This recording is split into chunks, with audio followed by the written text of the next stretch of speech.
So, good afternoon everybody. A very warm welcome to you all for today's SOFiPLUS. Today's SOFiPLUS is on the topic of SOFiPLUS 2010. This time we're going to look at some system generation in 3 dimensions of a steel structure using structural elements and finite elements. This is part 3 of a series of 6 SOFiPLUS on the topic of SOFiPLUS 2010. If you've missed the first 2 parts, then you can download these to watch them later on, and I'll show you where you can find those at the end of the SOFiPLUS. So today in the part 3, I'm going to take you through the basic process of inputting this 3-dimensional steel structure.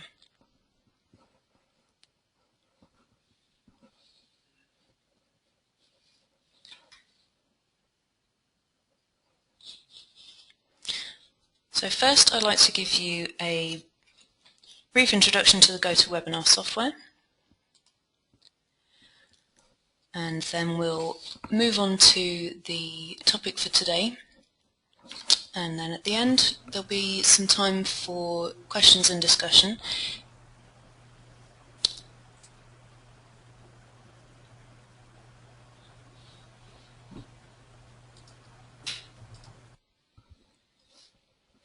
Okay, so the GoToWebinar software, you should be able to see this window on your screen. If you'd like to view as full screen, then you can select that option using the button here.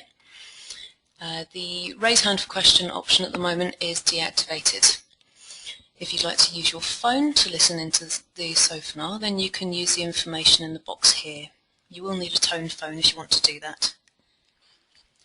A note on the audio. All the participants will be able to hear me, but they themselves will not be able to speak and be heard. If you do have any questions, then if you'd like to wait till the end of the SOFiPLUS and type a question into the text box at the bottom of the GoToWebinar window, then either I or my colleague will try and answer your question at the end.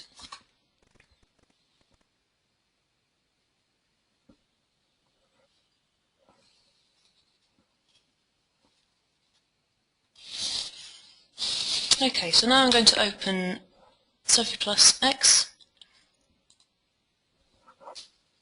and here you'll be able to see a project that I've already set up. This project is based on a tutorial that's already available from the Sophistic info portal, and that one is titled 3D Tutorial Storage Building. I'll show you briefly where you can find that if you wanted to follow this along at a later date. If you go to the support page of the Sophistic website and then down to the info portal link, in the document type, if you select tutorial, and for your application steel design, here you can see where the tutorial for this is based on. Now, this tutorial was based on a previous version of Sophistic, however the basic process is the same, and it does have rather more explanation than I'll be able to cover here today. Okay, so back into SOFiPLUS.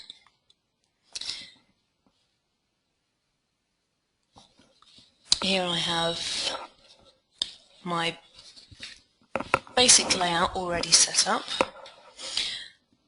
I have here specified a gridline system which you can either import from another project or you can create one from scratch here.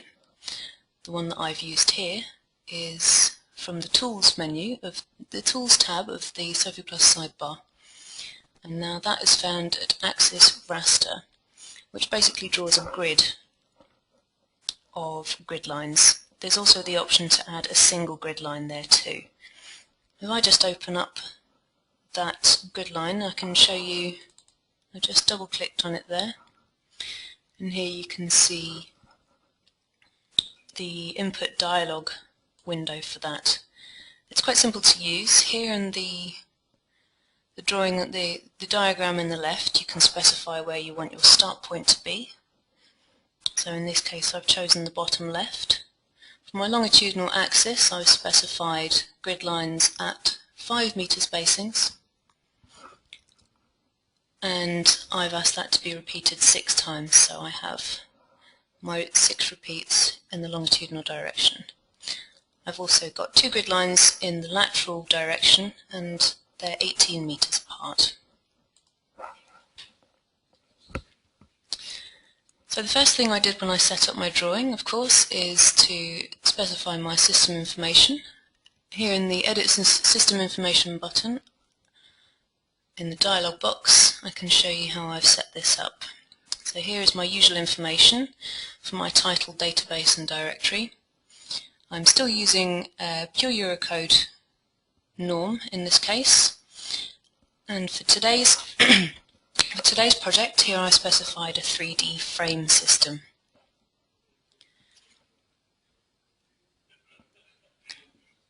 I have a world coordinate system specified here, and my drawing units are in meters. And here in the small diagram you can see my global axis system, and the orientation of my dead load is in the negative Z axis.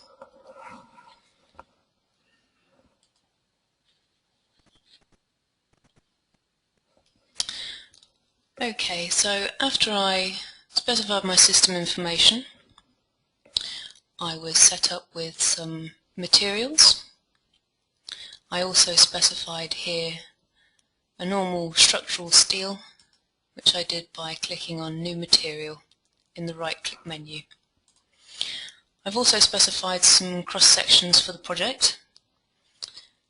You'll notice here that I have 2 instances of the IPE 450. And the reason that I've done this is because I'd like to use this first section here for my column, and the second instance is the section that I'd like to use for a haunched beam. And the reason I've kept these separate is for the opportunity later on to modify my haunched section without having to modify any of the properties of the other sections that have this assigned. I've also got here specified a simple 20mm steel bar, which I'm going to use as a cable element, and also my last section here I've specified a circular section which I'm going to use for a truss element, a strut between my frames. So if I right click on that and go to Properties, here you have a preview of the section that's been specified.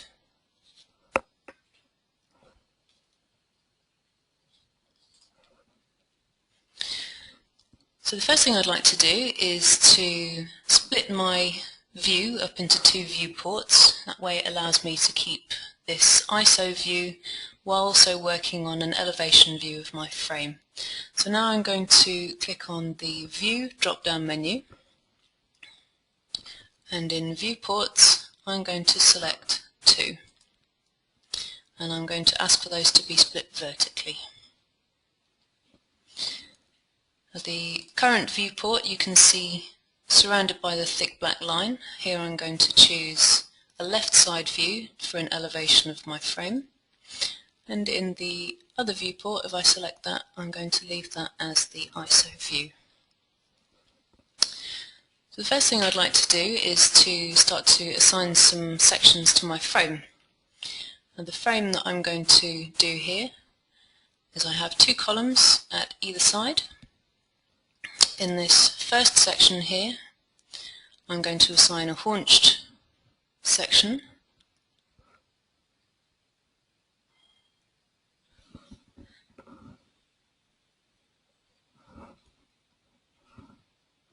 And just bear with me a moment, I think the connection's a little slow.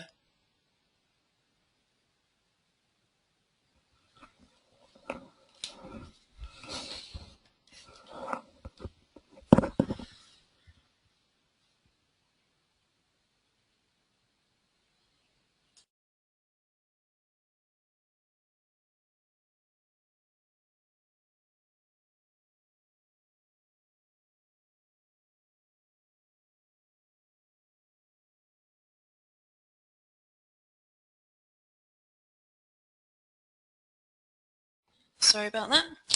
Okay, so to go on with my frame, I'm going to first draw in some structural lines. So I'm going to go to the Structural Element tab of the SOFiPLUS sidebar. I'm going to select the command line. Now in here, I'm going to leave all of the information blank, including for cross-section.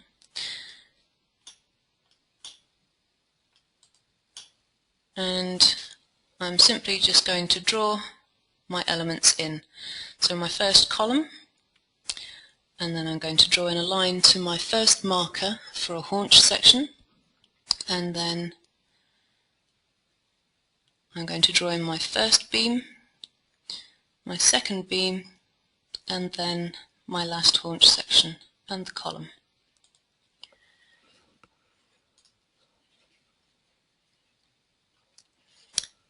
Now we'll be able to see in the ISO view here that the lines I've drawn in for my columns aren't quite where I want them.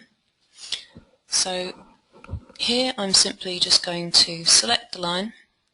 The AutoCAD grips appear, so I'll click once to pick it up, and then I'll just click again to drop it where I'd like it.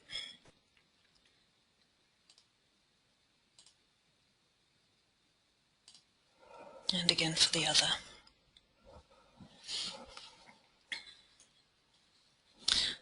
The next thing I'd like to do is to assign some cross sections to my columns. So now I'm going to use the Modify Line tool. Now here I'm asked to select my object, so I'll select my two columns and then right click. And here appears the Structural Line dialog box again. Now in here I'm going to specify a centric beam section for my columns, and I'm going to choose my cross section number 1 and click OK to that, and then in the General tab I'm also going to assign my columns to a group, and in this case I'm going to assign them to 1 and click OK. The next thing I'll do is to specify a section for my two main beams. Again, I'm going to use the Modify Line tool, select those two, right click. I'm going to give those group number 2, and in beam cable I'm going to choose centric section again, and for this I'm going to use the cross section number 3, the IP 400, and click OK to that. So the next thing I'd like to do is to specify my haunch section over here. So again, you Modify Line, I'll select that and then right click. Now in this case it's important to note the local coordinate system of the structural element there. In this case you can see the x-axis is along the main axis of the beam, and this will help you to determine which is the start and end of your beam. So in this case I'm going to choose a centric beam again. I'll just cancel that so it's a bit clearer. Here for the cross sections I can define a section for my start. So here I'm going to specify a 450 section, section number 2. Click OK to that, and then in the end section here I can specify a second section, and I'm going to choose the 400 here to match up with the main beams.